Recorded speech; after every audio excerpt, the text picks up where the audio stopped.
And we're going to shift the subject considerably here. Mike Rogers, who's the chairman of the House Intelligence Committee. Thank you, Mr. Chairman, for being with us. Thanks, Bob. This week, both sides in the civil war, the Assad government and the rebels fighting against it, accuse the other of using chemical weapons. You kind of got this in the news early in the week when you said you had been briefed, you and Dianne Feinstein, the chairman of the Senate Intelligence Committee, and I think you said there was the possibility that chemical weapons might have been used by the rebels.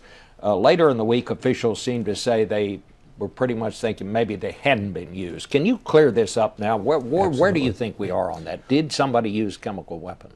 I think when you look at the whole body of information, Bob, over the last 2 years, there is mounting evidence that it is probable that the Assad regime has used at least a small quantity of chemical weapons during the course of this conflict.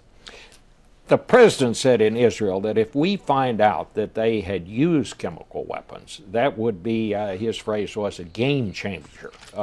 He said before that just moving chemical weapons around would be a red line for us. What do you think he meant by that? Does he mean we're going to take military action if they are using chemical weapons, or, as he said this summer, moving them around? Well, it was August 20th of 2011, he said both moving and or using would change the U.S. calculus. I think it is abundantly clear that that red line has been crossed. Really? Absolutely. It's interesting, you see in the Senate a Republican and Democrat coming out saying we better do something. In the House, the same Republicans and Democrats saying we're going to do something. Now is the time. If we're going to have any hope for any diplomatic solution and stop that wholesale slaughter, so up to 70,000 and more, in Syria, which is now spilling up to the doorstep of Israel, it's causing huge problems in Jordan, Turkey. This is a growing, destabilizing event in the Middle East. The fact that they have, I think, put chemical weapons in a position to use, and I believe have intent and at some course during the last 2 years have used some quantity of chemical weapons, this needs to be a game changer. You know, the president went to the Middle East and said, this is a hard decision. If I go in, it might be wrong. If I don't go in, it might be wrong. Indecision in this case is dangerous to the United States. So what should he do? I mean, are you saying direct military intervention by the United States? What would you advise him to do? If you want to regain our ability to have a diplomatic solution, we have no faith. I mean, think of this. The opposition told the Secretary of State not interested in a meeting. Our Arab League allies talk to us frequently, and they are as frustrated as I have ever seen them because of the lack of U.S. leadership at the table. Now, this doesn't mean 101st Airborne Division and ships.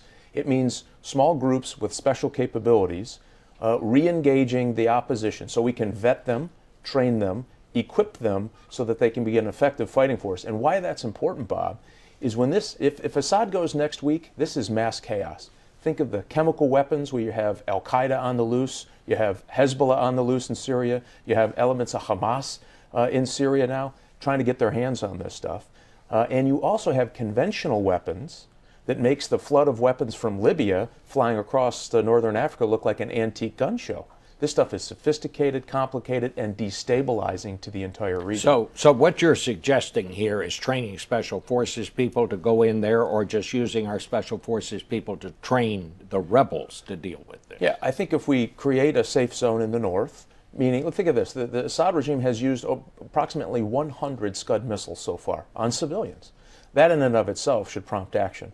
So we can do this in a way that doesn't lure the United States into a big boots on the ground conflict, but use our small group special capabilities to make sure that Scud missiles don't reach their target, to make sure that they lose the opportunity to even use chemical weapons, and train the right folks to get in there so we have some credibility on the ground for a diplomatic solution. All right, stick around for page 2. We're going to devote the whole half hour to this situation and other foreign policy matters. I'll be back in a minute with some personal thoughts.